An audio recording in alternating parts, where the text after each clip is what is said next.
Welcome back.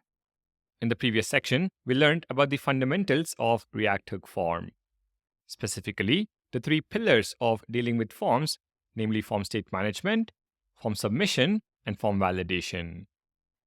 In this section, let's dive deeper and understand additional features that we can incorporate to enhance our React Hook form.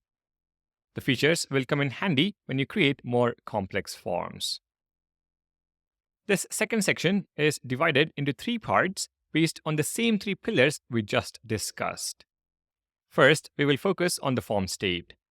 Then we will look at form submissions. And finally, we will take a look at form validation. There are several concepts to cover in each of them, so I have broken this section down into bite-sized videos for easier understanding. Let's begin with the concepts related to form state in the next video.